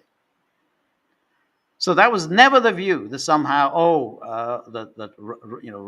Russia was going to collapse, Russia was going to lose this war to Ukraine. That was not the view. But why they set about fighting this war this way? That I guess we're gonna have to wait for memoirs or archives or whatever. It was a very peculiar way of fighting. If you're going to undertake a military operation, you want, boom, shock and awe. You want to get it over with as quickly as possible. That's the iron law of war. Get it done right away. Because if you don't, war is filled with uncertainties. That's where, we learn that from Clausewitz. It's filled with uncertainties, and then things become very, very difficult. Then Aristotle says, thank you very much, Aristotle says, clearly a mafia front operation. We're going back to Epstein. It was a mafia front operation. It was set up by Jewish oligarchs, likely also linked with Mossad. The objective is influence. As regards handlers, all celebs and movie stars have handlers, yeah. I think politicians and businessmen are similarly handled by oligarchic interests. AIPAC directly handles politicians. ADL and other organizations perform a similar job. Epstein is one aspect of the power of the Israel lobby in the U.S. Well, that's all. But he goes on. Let me just finish this. And then Aristotle goes on. Okay, thanks. So thank you, Aristotle, for your generosity. The thing is, to be honest, I don't know what it is Jeffrey Epstein did for Israel. Maybe he did do a great things, but AIPAC, we know what AIPAC does. AIPAC buys politicians. AIPAC throws a great deal of money into political campaigns. It targets anyone who is even remotely critical of Israel. Sometimes it works, sometimes it doesn't work. AIPAC doesn't always succeed. AIPAC didn't succeed against Thomas Massie. AIPAC didn't succeed stopping the JCPOA. JCPOA got signed. So AIPAC doesn't always prevail. But I really was never aware of Jeffrey Epstein being a particularly influential figure on the scene, somebody who was a fervent a Zionist, a fervent champion of Israel. I don't remember any of that being apparent. He certainly seemed to be friendly with Barak, the Ehud Barak, but he was friendly with a lot of people. He was friendly with Bill Clinton. He was friendly for a while with Donald Trump. I don't know what all that was really about. I do think it's very curious, and that has never been explained, how he got to be so rich. That doesn't really, that is baffling where that money came from. But as I said before, Israel doesn't give people money. The way the system works, Israel receives money. Israel extracts money, big money, out of the United States, out of Germany. And that's what Israel does. It extracts money from others. So Israel could not have given Jeffrey Epstein any money. Um, that couldn't have happened. Now, there are all sorts of theories where he could have got this money. The, um, the theory was floated, and I think it's as plausible as any other theory that this money that he has came from Robert Maxwell. Maxwell died, quote, died in 1991, and a lot of money was missing. All that money that he took out of the pension funds. It was I don't know, what about 300, 400 million quid just disappeared. No one ever really figured out where did that money go. It's possible that somehow Ghislaine Maxwell, his daughter, got her hands on the money. He set up some sort of a fund for her, and then he was funneled through to Epstein. I don't know if that's the case, but at least it might explain the origin of his money. Now, this guy Les Wexner, who was his patron, I don't even know. I don't know what he did for Les Wexner. It's not a mystery what AIPAC does. It's not a mystery what Israel does. It's kind of out in the open. That's why I just I mean, yes, Mossad has agents operating in all sorts of places. They don't make a lot of money. I don't think they make a great deal of money. The money is kicked upstairs. It's kicked to Israel. Israel is the one that makes the money. It's not whatever conduits like Jeffrey Epstein. So I don't know. I mean, it is a mystery how he got to be so rich, but I don't understand the theories. The theories about the Epstein operation have never made any sense. I mean, as I've said before, if he was providing underage girls, if you're already rich, if you're already Bill Gates, if you're already Khashoggi, if you're already all of those the various wealthy people who hung around him, you don't need Epstein to get underage girls or underage boys. I mean, it's if you have money, you can get things.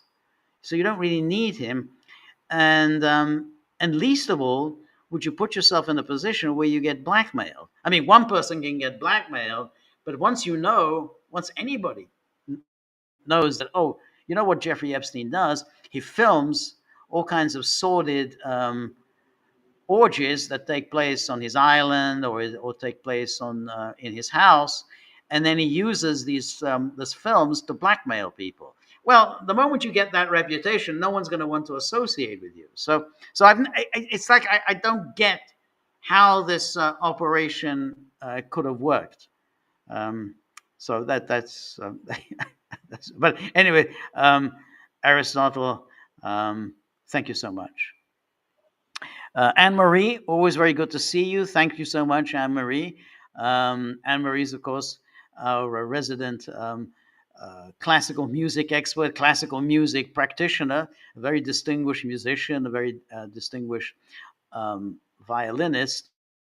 And we're really very fortunate to have her here among us to lend us her musical expertise. And so really appreciate all the things you do, and really appreciate your always generous contributions. Thank you, Anne-Marie. And then Danaki says, in the exact same time frame, the Red Army went from the gates of Moscow to the gates of Berlin. Yep. Yet idiot clowns Gerasimov, Shoigu, and company cannot even get out of Donbass. Yes, it's very, very interesting. So that's right, because the dates of Moscow, December 1941, and the gates of Berlin, which would be around the spring of 1945. Yeah, it's just about three, less than 3.5 years. Yeah, you're absolutely right. Yeah, that's why all these analogies about World War II and Zhukov and Konev and Rokossovsky and all these famous names from the Red Army, and then saying, "Oh, we embody the spirit of those great generals." Well, I mean, look what they did, and they were facing the Wehrmacht. That was probably the most formidable fighting machine ever created. That took some doing to defeat that, and they did it. And they did it, as I say, 3.5 years. They pulled that off. So, yeah, and it's still in the Donbass. But as I say, I mean, it's if you keep fighting now, it's going to be quite tricky. Trump is a very tricky character, and I think he's somebody who may well now take risks, and then we'll see how Russia responds to these risks. Because the problem for Russia is that NATO is not afraid of Russia, and that's really the hidden, the subtext of all of this. NATO is not afraid of Russia. Trump is not afraid of Russia. Trump thinks Russia should have won this a long time ago.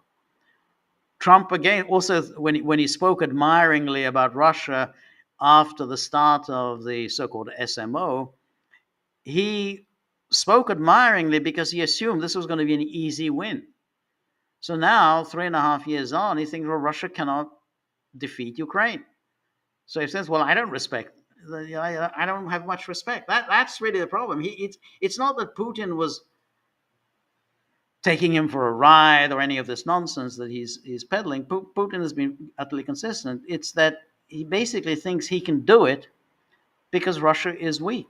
Now, we'll see that may be a horrific, complete, disastrous miscalculation. It's quite possible. I'm not saying that Russia is weak, but that's how Russia is perceived. And that's when it gets very dangerous, because if you're perceived to be weak, that means NATO and Trump in particular are going to take all sorts of risks against Russia. And then Aristotle once says, we see from Rutte how eminently detestable our elites are. No question. Absolutely. And Rutte himself generally kind of gives you the creeps. There's something about him just is quite creepy. I don't know anything about his personal life, but he comes across as quite a creepy character. But you're right. Yeah, he's creepy. He's devious. He's very clever. I think Trump is no match for him. And then Anne-Marie says, I saw the film last night, which is Don't Look Now, albeit quite late, so I haven't commented on it. I saw the film many years ago, but it impressed me even more yesterday, so much so that sometimes it was almost too much to bear, the eerie tension. What a great masterpiece. And since English is not my first language, I have to say that it's not always easy for me to understand everything in an English movie, which is why it's sometimes difficult to watch and comment at the same time. Yeah, that's right. I mean, if we do continue with the film screenings, I think I'm going to attach subtitles to all of the films, even the English language films, because I mean, many people have exactly the same issue, Anne-Marie, that they speak English, but it's hard to follow in a movie, and you can just easily miss something. I have to say, I mean, that's my recollection. The first time I saw it, and I saw it in the movie theater, and it's actually quite a frightening movie. It really is, because I mean, it's set in Venice, and Venice is there's something very dark and creepy um, about Venice, and then this that vision of, and he thinks it's his child. He keeps saying that this child looks exactly the way his daughter looked on the day of her death, and he just keeps following it. You're absolutely right. It's almost unbearable as he kind of keeps following her, um, because something terrible is going to happen. You're not quite sure what is going to happen.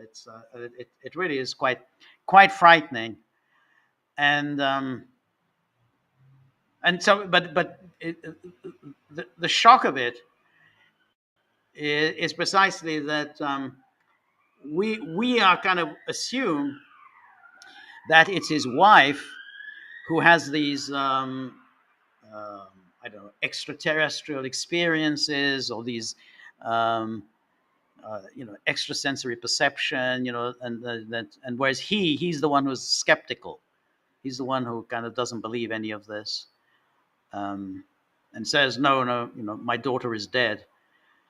But in fact, he is the one who has these extraordinary powers. So I think it's a very good film. It's a very frightening film, and but the story itself, Daphne du Maurier's story, it's actually a very short story, but it's really well done. Yeah. Anyway, thank you so much, Anne-Marie, for that. And I think what you said is I think it's a good idea. We should have subtitles for English language films. I think, because otherwise it's unless English is your first language, it is hard to follow. Marty, Sleepy Dawn, and then Summer Petrus says, thank you, Summer Petrus. Always appreciate your generosity. Summer Petrus says, Trump has 50, now 49 days to contemplate what a bind he has put himself into. I can only see his authority ebbing away. Yeah, I think so. I mean, he is in a bind, and he's going to have to start essentially punishing would-be friends. I mean, all right, he can hit China. He's hitting China, all the time. But what's the sense of hitting India? You want India on your side against China. So it's not the best idea to hit India with these 100% tariffs. So I don't know what exactly he would do. But if he goes ahead with this, I think it is obviously going to lead, at the very least, to a spike in oil prices, because I think some countries are obviously not going to want to trade with Russia. They don't want to be hit with 100% tariffs. So it will lead to a spike in oil prices. That's going to hit the American economy. I mean, even today, there was this not exactly great news on inflation. So if you're failing in your foreign policy and your economy starts tanking, which would be around, September the 2nd, 50 days, and suddenly your oil prices start soaring, well, that means you're in real trouble. Both your domestic and your foreign policy agenda are in real jeopardy. So you're absolutely right, Summer Petros. It is a crisis of his own making. There was no need for this. He had a mandate. He won very comfortably. He had a distinctive platform. That was the moment in your first few days to act on the agenda that you ran on. He didn't do it, and now he's in a mess. So anyway, thank you, Summer Petrus. And then Sinok saying, I remember you're saying in 2022 and have been waiting for Russia to end it ever since. Don't see it happening. He did sound like an idiot during the presser with Rutte, and with Rutte embarrassing. Yeah, no, thank you for remembering that. That's exactly what I said in 2022, because it just seems so obvious that this is the what you know about war You don't have to know about military strategy or anything like that. You just know if you're going to do it, you've got to do it quickly. Don't allow your adversaries to recover and to recuperate and rebuild their forces, and all of your adversaries' allies then have time to throw their weight into the conflict. And it was obvious it was going to do. I mean, how can anyone not think that that's what NATO was going to do? I remember when Putin made this announcement about the SMO, he said, well, I warn everybody, don't you even think about intervening, because, we're going to rain, fire and brimstone on you. Well, of course they were going to intervene. I mean, that was going to happen. Why wouldn't they? They don't particularly like Russia. They see Russia as an adversary. Of course, if there's an opportunity to intervene against Russia, they were going to seize that opportunity. So and so once Russia failed to deliver that knockout blow, it got more and more difficult. Anyway, Sinok, thank you so much. And so thank you for the talk. Thank you. I really appreciate your generosity, Sinok. It's a picture of Pam Bondi and Jeffrey Epstein. And Sinok says, rightly, there's something very unlikable about her. Yeah, there is something very unlikable about her. To be honest, she seems completely out of her depth. Not sure how she got to be Attorney General of Florida. Then somehow she got herself into Trump world, MAGA world, yet another person somehow became MAGA. And then she got to be Attorney General. And she completely made a hash of this. With, first of all, that whole big to-do where releasing the folder, the file, the Epstein file, which turned out to be nothing more than press clippings. And then when she said, "Oh, but the Epstein client list, oh, it's on my desk," they said, "Oh, it wasn't really." I never said the client list. I was talking about the Epstein file. So yeah, I agree. It's something very unlikable. I think that a lot about many of the people who kind of MAGA. We're doing MAGA, and I have to say, I mean, Robert Barnes tweeted out, I think yesterday, something along the lines, that we have to start differentiating between America first and Trump first. And the people with integrity are the ones who are America first, such as Marjorie Taylor Greene, and those who are Trump first. And that includes, of course, Charlie Kirk, that includes Steve Bannon, who just pretend that they have embraced this America first, but they are only loyal to Trump. And whatever Trump does, they're always going to be on hand to justify it. So that's their creed. Nothing to do with America first. It's Trump first. That's so. And that, I think, is true of all of those people, like her and the rest of them.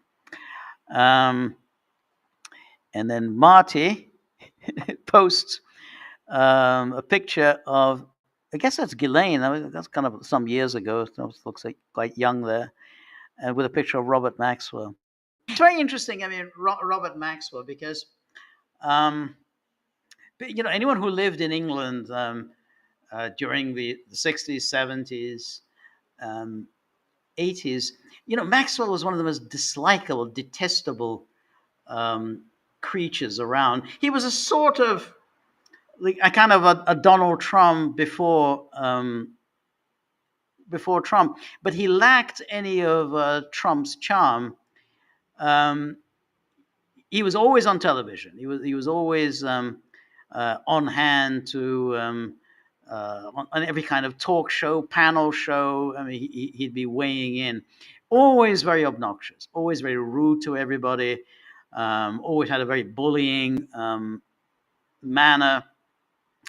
And he was an absolute, total opportunist. Something in the late 1960s, he kind of launched something called the "I'm Backing Britain" campaign. I'm backing Britain, and then he planted some money, and that's you're backing Britain, so somehow you have to buy British products, and all this was nonsense.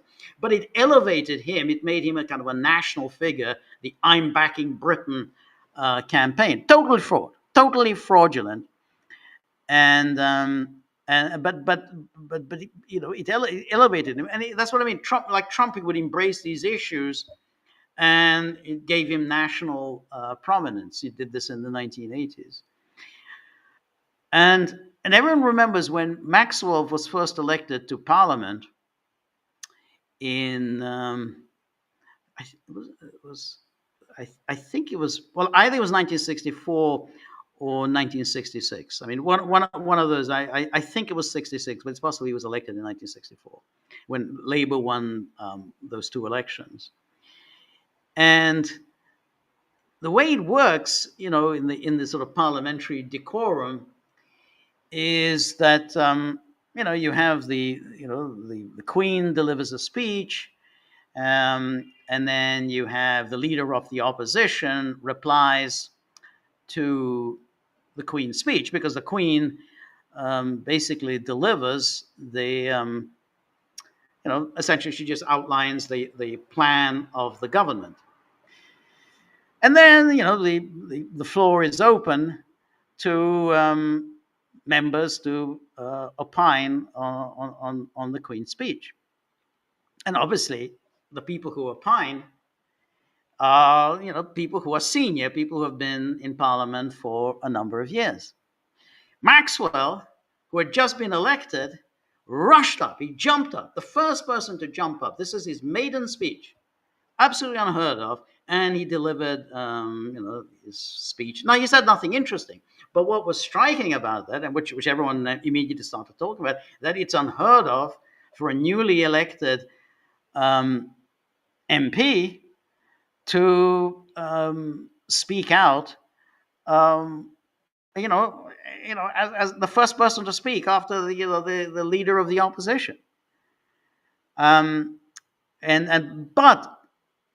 it elevated him into prominence, because even when people were speaking, hey, this is outrageous. He's breaking the decorum in Parliament. You can't have your maiden speech immediately after the leader of the opposition. So he was one of the most obnoxious figures on the British scene. And then the British Board of Trade published a report, that at the time when his Pergamon press was going to be taken over by an American investor, and then it turned out that Pergamon was an absolute, it was completely shambolic. He didn't run the books in any way appropriately. I mean, it was a terrible, what you would expect from Maxwell. So the British Board of Trade then wrote a report about Pergamon and Maxwell, and said Robert Maxwell is a man wholly unsuitable to preside over a publicly owned company. It was a really damning report. And yet somehow he managed to bounce back. He always managed to bounce back. And that was always kind of a mystery, how he did it. He recovered from that humiliation, because he lost in the 1970 election, and that was the end of his political career. And then he was humiliated in this Board of Trade report. Somehow he kind of, bounced back. But the funny thing was that I don't remember the whole Israel connection. I don't remember people ever talking about Maxwell and Israel in those days. I mean, there's obviously the Israel connection. I mean, I don't dispute that. He got this big burial in Israel after his death, and all these Israeli politicians, Yitzhak Shamir and everyone else who showed up at his funeral. So obviously Israel rated him highly. But I don't remember him particularly advocating for Israel. I mean, it's like, I remember like this "I'm backing Britain" campaign and everything else. And his whole shtick is what you would expect, that, oh, Britain is a kind of class-bound society, and it's all fuddy-duddy, and no, it's all, we're all uh, you know hidebound, royal family and aristocracy, the usual stuff, which people used to talk, say, in the 1960s, especially in the days of the Harold Wilson government, that Britain is just stuck in the 19th century, and that it needed dynamic, energetic people like Maxwell to drag it kicking and screaming into the late 20th century. That was what I associated Maxwell with. The Israel thing, I don't know, but ultimately, with Maxwell, it always was a mystery. How the hell did he get to be rich? Was that the story of how Pergamon Press got to be so rich was very, very strange. So that was that. And then when he looted the Daily Mirror pension funds, it was kind of a mystery how he got himself into a position of, he's the president's CEO, that he's in a position to be able to loot the pension funds. Where are the firewalls? Where are the kind of legal barriers for somebody to be able to get his hands on the pension funds? So, I think Maxwell is definitely a very shady character. A lot of very mysterious, aspects to him, and I'm sure that he had ties to intelligence. Otherwise, it was never clear how he got to be so rich. Where all that money came from? Pergamon Press, his specialty was publishing scientific papers. There was not a lot of money in scientific papers. And in any case, how did he get his hands on all these scientific papers? So, Marty, I know you're the most diligent researcher in the world today.